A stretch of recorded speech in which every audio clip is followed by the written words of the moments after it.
अस्सलामु अलैकुम वरहमतुल्लाहि वबरकातुहू। खुश आमदीद तुर्किश इनसाइट में। आखिरकार वो लम्हा आ ही गया जिसका काफ़ी अरसे से इंतज़ार था। इश्क व तख्त का पहला ट्रेलर रिलीज़ हो चुका है और पहली नज़र में ही ये वाज़ेह हो गया है कि इस नई सीरीज़ में सिर्फ तलवारें, जंगें और तख्त की सियासत ही नहीं, बल्कि मोहब्बत, राज, महल की साजिशें और ताकत की कशमकश भी बहुत अहम किरदार अदा करने वाली है। आज की वीडियो में हम इस पूरे ट्रेलर को सिर्फ तर्जुमा नहीं करेंगे, बल्कि इसके हर अहम मंजर को समझने की कोशिश करेंगे। देखेंगे कि किन किरदारों की सबसे ज्यादा अहमियत नजर आ रही है, सुल्तान अलाउद्दीन कैकुबाद के किरदार को किस अंदाज में पेश किया गया है, और सबसे अहम बात, इस ट्रेलर से आने वाली कहानी के बारे में हमें क्या इशारे मिलते हैं। तो आइए शुरू करते हैं। वीडियो के आगाज में ही हमें सुल्तान अलाउद्दीन कैकुबाद और शहजादी दस्तिना के दरमियान एक अजीब और ख्वाब जैसा ताल्लुक दिखाई देता है। यहाँ एक बहुत दिलचस्प बात सामने आती है। सुल्तान अलाउद्दीन दस्तिना से उसका चेहरा दिखाने के लिए कहते हैं, लेकिन दस्तिना का जवाब ये जाहिर करता है कि वो इस वक्त खुद एक राज बनी हुई है। यानी इन दोनों के दरमियान ताल्लुक आम मुलाकात से शुरू नहीं होता, बल्कि एक ऐसे पुरअसरार ताल्लुक से शुरू होता है जिसमें दोनों एक दूसरे को पूरी तरह जाने बगैर एक दूसरे की तरफ खींचते चले जाते हैं। और मेरे ख्याल में यही चीज़ इस सीरीज़ की मोहब्बत की कहानी को बाकी तारीखी ड्रामों से मुख्तलिफ बना सकती है। इसके बाद सुल्तान के अल्फाज से अंदाज़ा होता है कि दस्तिना उसकी ज़िंदगी के एक इंतहाई मुश्किल दौर में सामने आई है। यानी जिस वक्त सुल्तान खुद मुश्किलात में घिरा हुआ है, उसी वक्त एक ऐसी औरत उसकी ज़िंदगी में दाखिल होती है जो इब्तिदा में सिर्फ एक ख्वाब महसूस होती है। और फिर ट्रेलर हमें एक बहुत अहम तब्दीली दिखाता है। दस्तिना महल तक पहुँच जाती है, लेकिन आम अंदाज में नहीं। वो अपनी खादिमा के साथ भेस बदलकर नजर आती है। इसका मतलब ये हो सकता है कि अभी वो खुले तौर पर सुल्तान के सामने आने के लिए तैयार नहीं। लेकिन दिलचस्प बात यह है कि इसी दौरान सुल्तान की नज़र भी उस पर पड़ती है। यहाँ से एक बहुत खूबसूरत आंख मिचौली जैसी सूरत ए हाल बनती है। एक तरफ दस्तिना सुल्तान से छुप रही है और दूसरी तरफ सुल्तान उसे तलाश करना शुरू कर देता है। इसीलिए जब सुल्तान के पास इस लड़की की सिर्फ अधूरी तस्वीर रह जाती है, तो वो उसे तलाश करने का हुक्म देता है। ये मंजर मेरे नज़दीक पूरे ट्रेलर के अहम तरीन लम्हात में से एक है, क्योंकि यहाँ से दोनों की कहानी सिर्फ ख्वाब तक महदूद नहीं रहती, बल्कि हकीकत में दाखिल हो जाती है। अब आते हैं महल की सियासत की तरफ। ट्रेलर में बार बार ये एहसास दिया गया है कि सल्तनत के अंदर इक्तिदार की जंग सिर्फ मैदान ए जंग में नहीं, बल्कि महल के अंदर भी लड़ी जा रही है। खास तौर पर सुल्तान की वालिदा उम्मी हान खातून को एक इंतहाई बाअसर और ताकतवर किरदार के तौर पर पेश किया गया है। एक मुकालमा तो खास तौर पर इस पूरे सियासी निज़ाम की तरफ इशारा करता है कि महल में ताकत पैदा भी औरतों से होती है और फिर मर्द उसे आगे लेकर चलते हैं।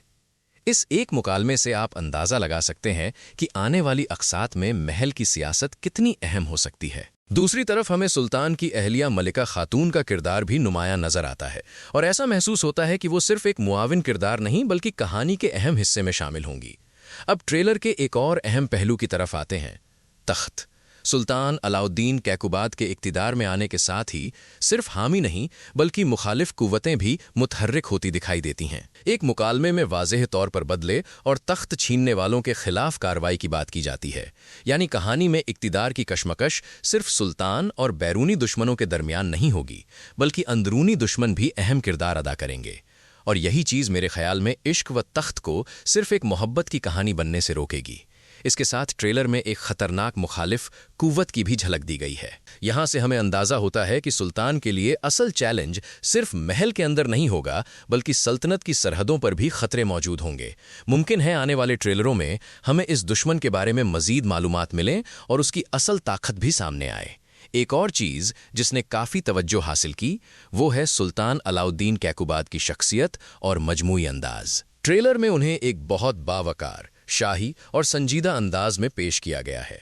लिबास, बाल, दाढ़ी और अंदाज ए शख्सियत से एक ऐसी शख्सियत बनाने की कोशिश की गई है जिसे देखकर फौरन महसूस होता है कि ये शख्स तख्त पर बैठने के लिए बनाया गया है।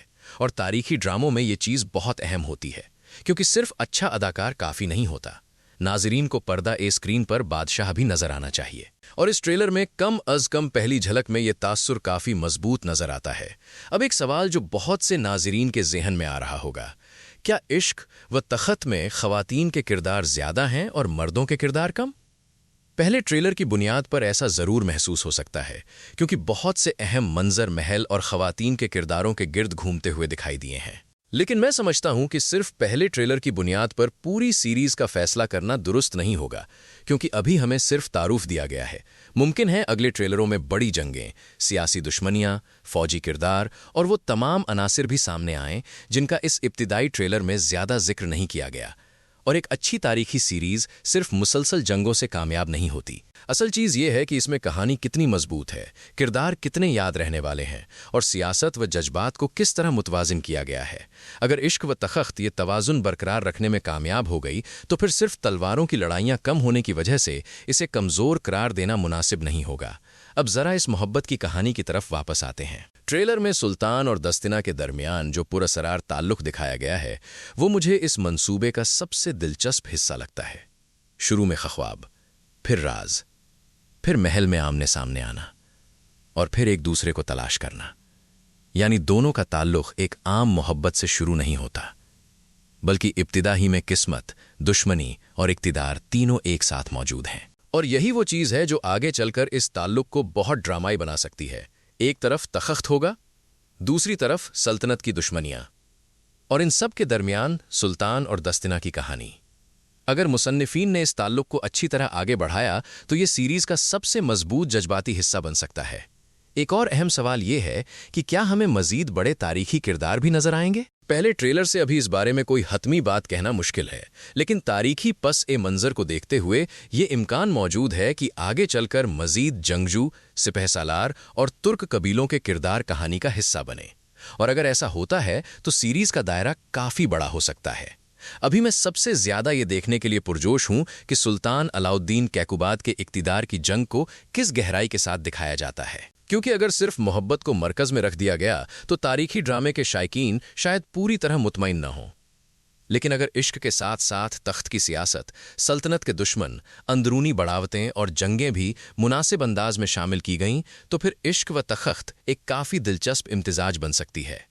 और आखिर में सबसे अहम बात, पहला ट्रेलर हमें पूरी कहानी नहीं बताता, इसने सिर्फ चंद दरवाजे खोले हैं। एक तरफ सुल्तान अलाउद्दीन कैकुबाद का इक़्तिदार है, दूसरी तरफ महल की सियासत, तीसरी तरफ एक पुरअसरार शहजादी और चौथी तरफ सल्तनत के दुश्मन।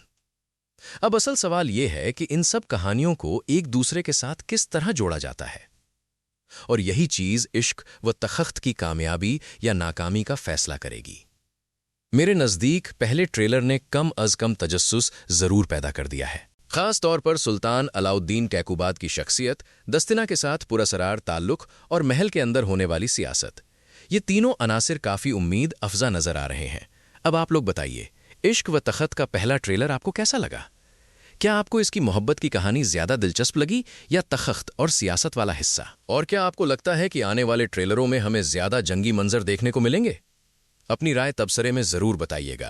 वीडियो अच्छी लगी हो तो इसे पसंद करें, तुर्किश इनसाइट को सब्सक्राइब करें और घंटी के निशान को ज़रूर दबाएं ताकि इश्क व तख़्त से मुताल्लिक़ हमारी हर नई खबर आप तक सबसे पहले पहुंच सके। मैं मिलता हूं आपसे अगली वीडियो में। अल्लाह हाफ़िज़। अस्सलामु अलैकुम वरहमतुल्लाहि वबरकातुहू।